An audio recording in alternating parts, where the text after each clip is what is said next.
सत साहिब दर्शकों, नशे की लत आज मानव समाज का एक कड़वा सच बन चुकी है। पर जब एक आध्यात्मिक व्यक्ति जो मंत्र जाप और सत्संग करता हो फिर भी नशे में डूबा हो तो सवाल उठता है, क्या उसकी साधना सही है? क्या उसके गुरु इतने समर्थ नहीं कि उसे नशे से बचा सकें?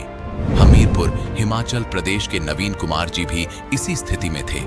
आध्यात्म के मार्ग पर चलने के बावजूद नशे की गिरफ्त में फंसे हुए थे, लेकिन आज वे अपनी सच्ची कहानी हमारे साथ साझा करेंगे।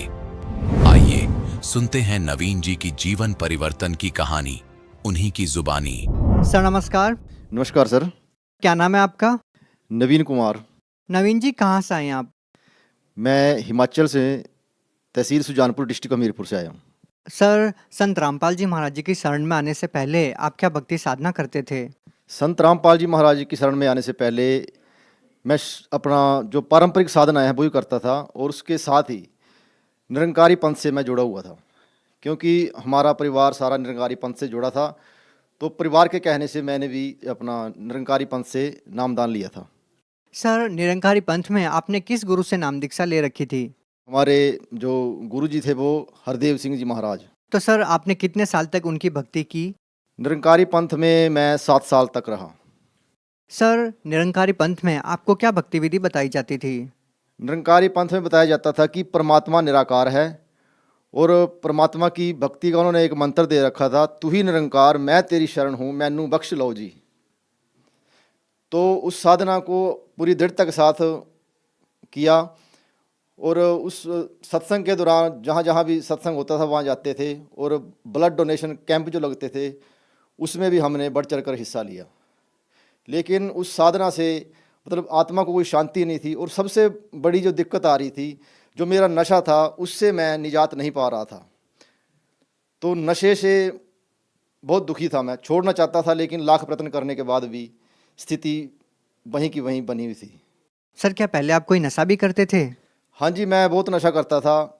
मतलब नशे के बारे में मेरे परिवार में तो खैर किसी को पता नहीं था शुरू में, लेकिन नशे की लत जब ज़्यादा बढ़ती गई, मतलब दिन में अगर मेरे को कोई 10 नशा करने के लिए कहता तो मैं 10 ही कर लेता, और 10 के बाद अगर 11वां नशा भी आता तो मैं उसके लिए भी मना नहीं करता था, वो भी करता था मैं।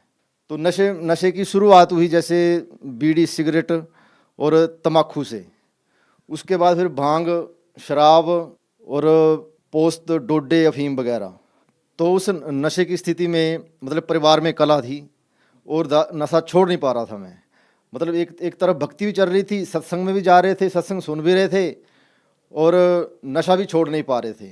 और उसी नशे के चलते जो आर्थिक स्थिति वो निरंतर नीचे की तरफ जा रही थी, और परिवार में कला, परिवार के जो सदस्य थे वो नशा छुड़ाने के लिए तंत्र मंत्र जहाँ तक उनकी पहुँच थी वो सब करते थे। कोई दवाई पुड़िया वगैरह चुपचाप लाकर खाने में डाल देते या पानी में डाल देते, लेकिन उसका कोई असर दास के ऊपर नहीं था। सर आप एक बात बताइए, हमने सुना है कि हम किसी गुरु की शरण में जाते हैं, उनके द्वारा दी गई भक्ति करते हैं तो हमारी बुराइयां छूट जाती है, लेकिन आपका नशा नहीं छूट पा रहा था। आप 7 साल तक निरंकारी पंथ में रहे हैं, सर इसके पीछे क्या कारण था? इसके पीछे कारण संत रामपाल जी महाराज से जुड़ने के बाद ये कारण समझ में आया कि वो जो हम पहले निरंकारी पंथ में जुड़े हुए थे, वो जो हमें साधना दे रहे थे वो शास्त्र विरुद्ध साधना थी, और शास्त्र विरुद्ध साधना से कोई भी लाभ नहीं मिल सकता है। गीता जी में इसका प्रमाण है कि शास्त्र विधि को त्याग कर जो मनमाना चरण करते हैं उनको ना तो सुख प्राप्त होता है, ना सिद्धि, और ना उनकी गति होती है। और इन तीनों को उद्देश्य लेकर मनुष्य साधना करता है, लेकिन शास्त्र विरुद्ध होने से सारी भक्ति यूजलेस थी वो। सर निरंकारी पंथ काफ़ी पुराना पंथ है, तो आप कैसे कह सकते हैं कि उनके द्वारा दी गई भक्ति साधना सही नहीं है? उसके विषय में ऐसा है कि जब दास संत रामपाल जी महाराज से जुड़ा तो संत रामपाल जी द्वारा लिखित पुस्तक भक्ति सौदागर संदेश जो है वो दास को मिली। तो जब निरंकारी पंथ की साधना और संत रामपाल जी की साधना का आपस में जब मेल किया तो उसमें संत रामपाल जी द्वारा लिखित भक्ति सौदागर संदेश पुस्तक में बताया गया था कि ओम तत्सत इति निर्देश है ब्रह्मण त्रिविधे समृत है, कि पूर्ण परमात्मा की साधना का जो 3 प्रकार का मंत्र है और वो तत्वदर्शी संत से मिलेगा तब जीव का मोक्ष प्राप्त होगा। लेकिन निरंकारी पंथ में उनके द्वारा बताई गई साधना का कोई भी किसी भी शास्त्र के द्वारा प्रमाण नहीं दिया जाता था। निरंकारी पंथ में बताया गया था कि परमात्मा निराकार है, लेकिन संत रामपाल जी महाराज जी ने वेदों में प्रमाणित करके बताया परमात्मा सहशरीर है और उसका नाम कबीर है और वो सतलोक का वासी है। इससे हमें यकीन हुआ कि संत रामपाल जी महाराज शास्त्र अनुकूल साधना बता रहे हैं और अपने वेद और शास्त्रों से प्रमाणित करके बता रहे हैं कि परमात्मा कौन है, जिसको हम कहते थे कि सबका मालिक एक, लेकिन किसी भी गुरु ने ये नहीं सिद्ध किया कि परमात्मा साकार है। संत रामपाल जी महाराज ने शास्त्रों से सिद्ध करके साबित कर दिया कि परमात्मा सहशरीर है, उसका नाम कबीर है और वो साकार है। सर, जैसे कि आपने बताया कि पहले आप नशा करते थे और निरंकारी पंथ में रहकर भी आप अपना नशा नहीं छोड़ पाए थे, तो क्या संत रामपाल जी महाराज से नाम दीक्षा लेने के बाद आपका नशा छूट गया? क्या आप अभी भी नशा करते हैं? ऐसा कभी सोचा नहीं था कि नशा छोड़ सकता हूं मैं। मतलब मेरी एक सोच थी कि जो इंसान कोई नशा करता ही नहीं है उसका जीवन तो व्यर्थ है, बिना नशे के क्या जीना। एक नशा तो हर इंसान को करना चाहिए। लेकिन संत रामपाल जी महाराज से दीक्षा लेने के बाद नशा करना तो दूर, नशे इसके नाम से भी नफरत हो गई है। और मतलब संत रामपाल जी महाराज ही पूरे विश्व में हर तरह के रोग से मुक्ति दिलवा सकते हैं। सर, हम देखते आए हैं कि लोग नशा मुक्ति केंद्र में जाकर भी अपना नशा नहीं छुड़वा पाते हैं, उनकी नशे की लत छूट नहीं पाती है। तो सर, संत रामपाल जी महाराज जी आप लोगों का नशा छुड़वाने के लिए कितने पैसे लेते हैं? संत रामपाल जी महाराज जी ने मेरे नशे को दूर करने के लिए कोई पैसा नहीं लिया। संत रामपाल जी महाराज जी ने जो शास्त्र अनुकूल साधना है, जो मोक्ष मंत्र हैं, उन मंत्रों के द्वारा संत रामपाल जी महाराज ने मेरे अंदर के जो शैतान रूपी नशा था उसको नष्ट किया। और रही बात सरकारों की, तो सरकार तो पहले खुद ही नशे का वितरण करती है। जितने भी शराब के ठेके देख लो आप, सरकार के समर्थन में ही खुलते हैं। एक तरफ तो सरकार नशे का प्रचार करती है, नशा बांटती है, और दूसरी तरफ वही सरकार नशा छुड़ाऊ केंद्र खोलकर बैठ जाती है। तो मतलब जो आपको खुद नशे के लिए प्रेरित कर रहा है वो आपका नशा नहीं छुड़ा सकता।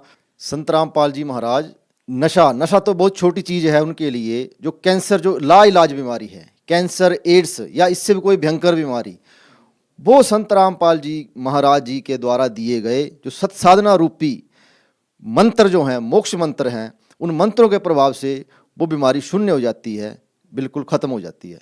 जहाँ साइंस ख़त्म हो जाती है वहाँ संत रामपाल जी महाराज जी का ज्ञान शुरू होता है, उनकी भक्ति साधना शुरू होती है। सर, आपको संत रामपाल जी महाराज जी से बहुत सारे लाभ मिले हैं। अगर कोई व्यक्ति संत रामपाल जी महाराज से आपकी तरह लाभ पाना चाहते हैं, कोई भयंकर बीमारी हो, नशा छुड़वाना चाहते हों, तो संत रामपाल जी महाराज जी से वो कैसे लाभ प्राप्त कर सकते हैं? संत रामपाल जी महाराज जी के सत्संग जो हैं वो अनेकों टीवी चैनलों पर और सोशल मीडिया, मोबाइल के माध्यम से, यूट्यूब पर, सोशल मीडिया के हर चैनल पर आपको संत रामपाल जी महाराज जी से नाम दीक्षा लेने के जो कॉन्टैक्ट नंबर हैं वो मिल जाएंगे। और वहाँ से आप कॉल करके वो आपको आपके नज़दीकी नामदान केंद्र का पता बताएंगे, जहाँ से आप निःशुल्क नामदान प्राप्त कर सकते हैं। और कोई अगर भाई नशा छोड़ना चाहता हो, जो हर तरफ से हार गया हो, हर तरफ से उसको मायूसी हाथ लगी हो, तो एक बार संत रामपाल जी महाराज से नाम दीक्षा लेकर देखे, उसका नशा पूर्णतः समाप्त हो जाएगा। और दूसरा, जो लोग भक्ति कर रहे हैं और मोक्ष मार्ग की तलाश में हैं, उनके लिए एक विनम्र निवेदन है कि अगर मोक्ष चाहिए तो संत रामपाल जी महाराज के अलावा पूरे ब्रह्मांड में और कहीं आपको मोक्ष की प्राप्ति नहीं होगी।